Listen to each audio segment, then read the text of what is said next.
श्री कृष्ण गोविंद हरे मुरारी, हे नाथ नारायण वासुदेवा।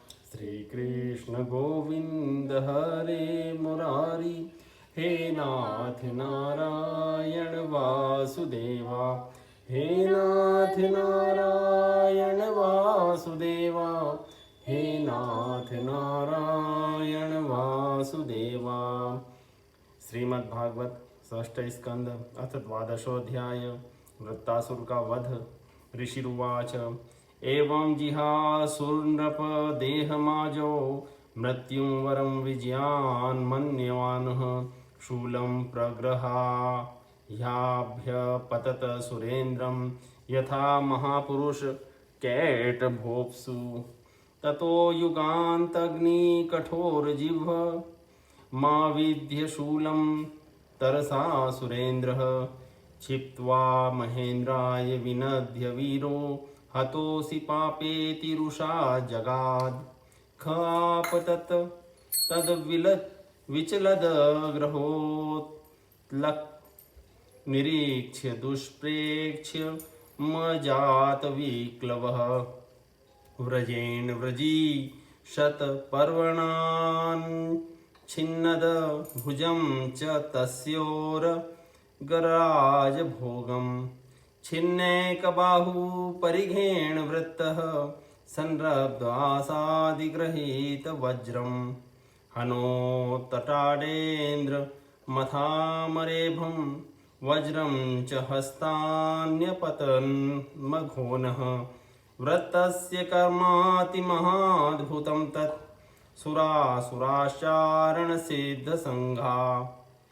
अपूजयंस्तत् पुरुहूतसङ्कटं निरीक्ष्य हाहेति विचुक्रुशुर्भशम्। इन्द्रो न वज्रं जग्रहे विलज्जितस्यच्युतं स्वहस्तादरिसन्निधौ पुनः।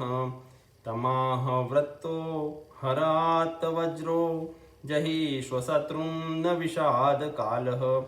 युयुत्सतां कुत्रचिदाततायिनां जय सदेकत्र न वै परात्मनां। विनेकमुत्पत्तिलये स्वरं सर्वज्ञमाध्यं पुरुषं सनातनम्। श्री सुखदेव जी कहते हैं, राजन, वृत्तासुर रणभूमि में अपना शरीर छोड़ना चाहता था, क्योंकि उसके विचार से इंद्र पर विजय प्राप्त करके स्वर्ग पाने की अपेक्षा मरकर भगवान को प्राप्त करना श्रेष्ठ था। इसलिए जैसे प्रलयकालीन जल में कैटभासुर भगवान विष्णु पर चोट करने के लिए दौड़ा था, वैसे ही वह भी त्रिशूल उठाकर इंद्र पर टूट पड़ा। वीर वृत्तासुर ने प्रलयकालीन अग्नि की लपटों के समान तीखी नोकों वाले त्रिशूल को घुमाकर बड़े वेग से इंद्र पर चलाया और अत्यंत क्रोध से सिंहनाद करके बोला, पापी इंद्र, अब तो बच नहीं सकता। इंद्र ने यह देखकर कि वह भयंकर त्रिशूल ग्रह और उल्का के समान चक्कर काटता हुआ आकाश में आ रहा है, किसी प्रकार की अधीरता नहीं प्रकट की और उस त्रिशूल के साथ ही वासुकी नाग के समान वृत्तासुर की विशाल भुजा अपने 100 गांठों वाले वज्र से काट डाली। एक बांह कट जाने पर वृत्तासुर को बहुत क्रोध हुआ। उसने वज्रधारी इंद्र के पास जाकर उनकी ठोड़ी में और गजरात ऐरावत पर परीख से ऐसा प्रहार किया कि उनके हाथ से वह वज्र गिर पड़ा। वृत्तासुर के इस अत्यंत अलौकिक कार्य को देखकर देवता, असुर, चारण, सिद्धगण आदि सभी प्रशंसा करने लगे कि परंतु इंद्र का संकट देखकर वे ही लोग बार बार हाय हाय कहकर चिल्लाने लगे। परीक्षित, वह वज्र इंद्र के हाथ से छूटकर वृत्तासुर के पास ही जा पड़ा था, इसलिए लज्जित होकर इंद्र ने उसे फिर नहीं उठाया। तब वृत्तासुर ने कहा, इंद्र, तुम वज्र उठाकर अपने शत्रु को मार डालो, यह विषाद करने का समय नहीं है। देखो, सर्वज्ञ सनातन आदि पुरुष भगवान ही जगत की उत्पत्ति, स्थिति और प्रलय करने में समर्थ है। उनके अतिरिक्त देहाभिमानी और युद्ध के लिए उत्सुक आतताइयों को सर्वदा जय ही नहीं मिलती, वे कभी जीतते हैं तो कभी हारते हैं। लोका सपाला यस्ये में श्वसन्ति विवशावशे द्विजाइव शिचाबद्धा सकालैः कारणम्। ओजसहो बलं प्राणममृतं मृत्युमेव च तमज्ञानजनो हेतुमात्मानं मन्यते जडम् यथा दारुमयी नारी यथा यन्त्रमयो मृगः एवं भूतानि मघवन्निशत तन्त्राणि विद्धि भो पुरुष प्रकृतिर्व्यक्तमात्मा भूतेन्द्रिषा याशया शक्नुवन्त्यस्य सर्गादुन विना यद्ग्रहात् अविद्वानेवमात्मानं मन्यते नीशमीश्वरं भूते सृजति भूतानि ग्रसते तानि ते स्वयं आयु श्री कीर्ति रैश्वर्यमाशिष पुरुषस्य सिया भवन्त्वेय हि तत्काले यथा निच्छोर्विपर्यया तस्माद् कीर्ति यशसोर्जयापजयोरपि समस्यात् सुखदुःखाभ्यां मृत्युजीवितयोस्तथा सत्वं रजस्त्वमिति प्रकृतेर्नात्मनो गुणः तत्र साक्षिणमात्मानं यो वेद न स बध्यते पश्यमा निर्जितशक्र वृक्कायुधभुजं रथे घटमानं यथा शक्ति तव प्राणजिहीर्षया प्राणग्लहोऽयं समर इक्ष्वक्षो वाहनासनः अत्र न ज्ञायते मुष्य जयो मुष्य पराजयः। ये सब लोक और लोकपाल जाल में फंसे हुए पक्षियों की भांति जिसकी अधीनता में विवश होकर चेष्टा करते हैं, वह काल ही सबकी जय पराजय का कारण है। वही काल मनुष्य के मनोबल, इंद्रिय बल, शरीर बल, प्राण, जीवन और मृत्यु के रूप में स्थित है। मनुष्य उसे न जानकर जड़ शरीर को ही जय पराजय आदि का कारण समझता है। इंद्र जैसे काठ की पुतली और यंत्र का हरिण नचाने वाले के हाथ में होते हैं, वैसे ही तुम समस्त प्राणियों को भगवान के अधीन समझो। भगवान के कृपा प्रसाद के बिना पुरुष, प्रकृति, महतत्व, अहंकार, पंचभूत, इंद्रियां और अंतःकरण, चतुष्टय, ये कोई भी इस विश्व की उत्पत्ति आदि करने में समर्थ नहीं हो सकते।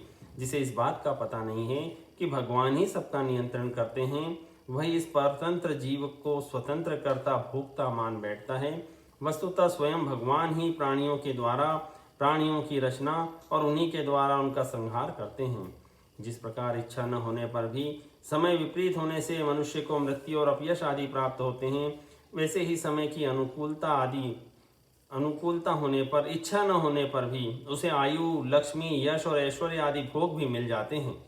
इसलिए यश, अपयश, जय पराजय, सुख दुख, जीवन मरण, इनमें से किसी एक की इच्छा अनिच्छा न रखकर सभी परिस्थितियों में समभाव से रहना चाहिए। हर्ष शोक के वशीभूत नहीं होना चाहिए। सत्व, रज और तम ये तीनों गुण प्रकृति के हैं, आत्मा के नहीं। अतः जो पुरुष आत्मा को उनका साक्षी मात्र जानता है, वो उनके गुण दोष से लिप्त नहीं होता। देवराज इंद्र, मुझे भी तो देखो, तुमने मेरा हाथ और शस्त्र काट कर एक प्रकार से मुझे परास्त कर दिया है, फिर भी मैं तुम्हारे प्राण लेने के लिए यथाशक्ति प्रयत्न कर ही रहा हूँ।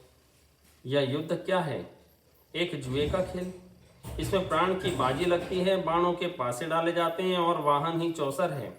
इसमें पहले से यह बात नहीं मालूम होती कि कौन जीतेगा और कौन हारेगा। श्री शुक उवाच इंद्रो व्रतवचा श्रुत्वा गतालीकम पूजयत गृहीत वज्र प्रशंसस्तमाह गत विस्मय। श्री सुखदेव जी कहते हैं, परीक्षित, वृत्तासुर के ये सत्य एवं निष्कपट वचन सुनकर इंद्र ने उनका आदर किया और अपना वज्र उठा लिया। इसके बाद बिना किसी प्रकार का आश्चर्य किए मुस्कुराते हुए वे कहने लगे।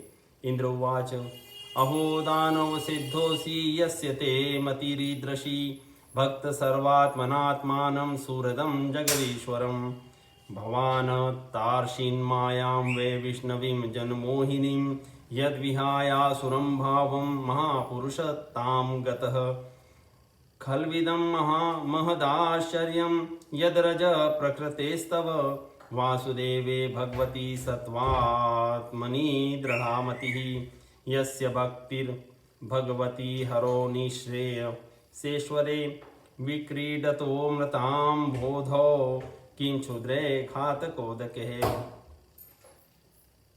देवराज इंद्र ने कहा, हो दानवराज, सचमुच तुम सिद्ध पुरुष हो, तभी तो तुम्हारा धैर्य, निश्चय और भगवत भाव इतना विलक्षण है।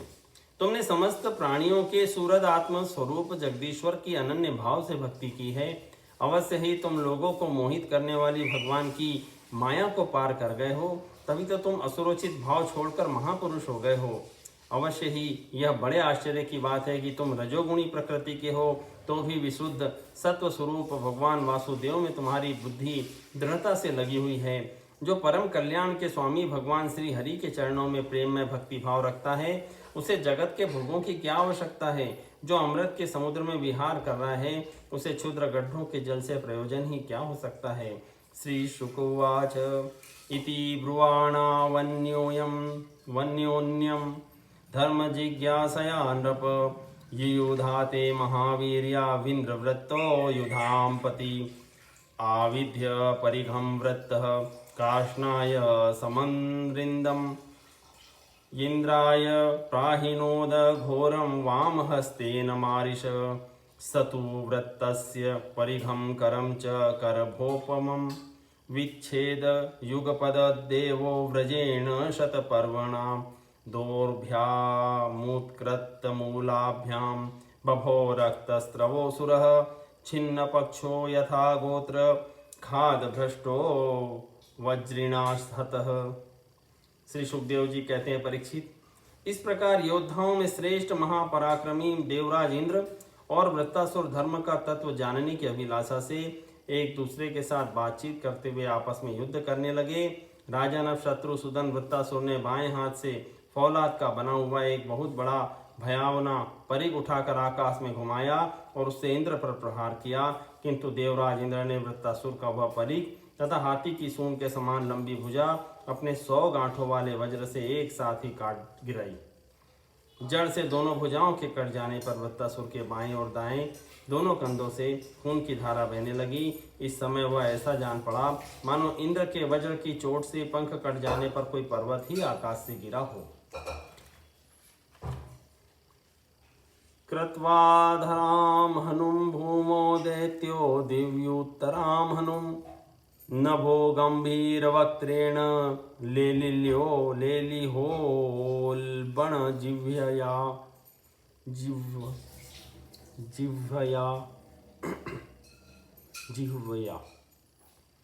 दृष्टाम्भिकालकल्पाभिर्ग्रसन्निव जगत्त्रयम् अतिमात्रमहाकायाक्षिपंस्तरसागिरीन् गिरिराटपादचारीव पदभ्यां निर्जरयन्महीं जग्रास स समासाध्य वज्रिणं सहवाहनम् महाप्राणो महावीर्यो महासर्प इपद्वीपं वज्रवृत्तग्रस्तं तमालक्ष्य स प्रजापतयः सुरः हा कष्टमिति निर्वीक्षणाश्चुक्रुषु समहर्षयः निर्गीणोऽप्य सुरेन्द्रेण न ममारोदरं गतः महापुरुषः सन्नद्धो योगमाया बलेन च भित्त्वा व्रजेण तत्कुक्षिं निष्क्रम्य बलभिद्विभुः उच्चकर्त शिरः शत्रोर्गिरिशृङ्गमिवोजसा वज्रस्तु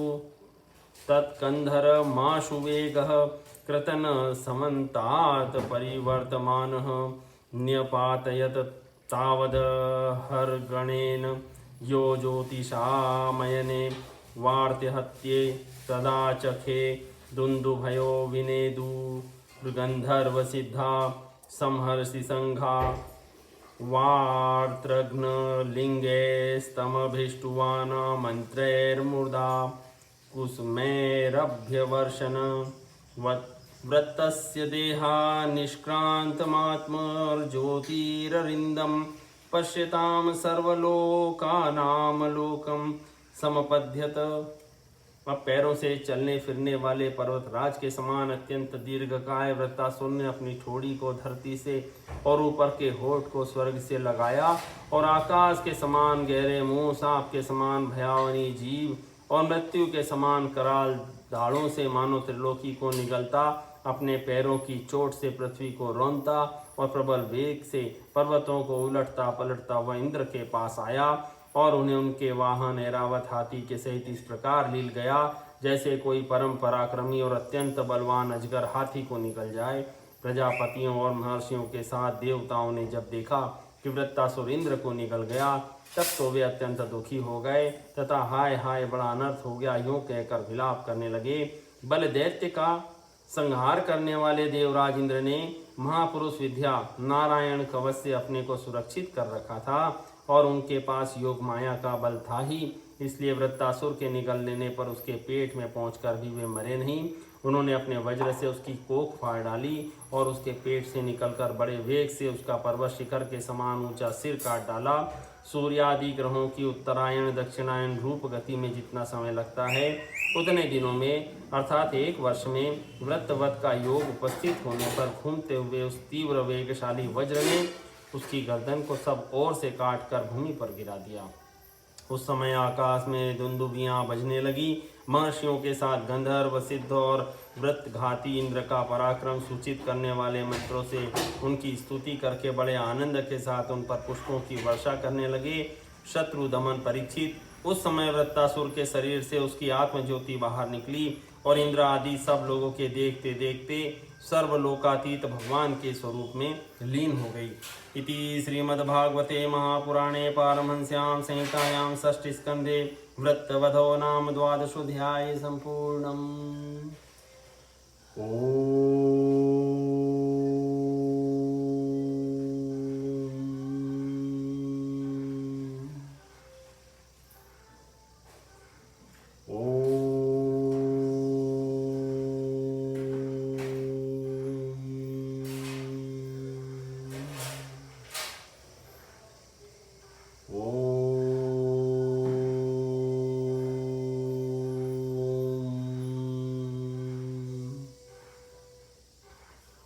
श्री कृष्ण गोविंद हरे मुरारी, हे नाथ नारायण वासुदेवा।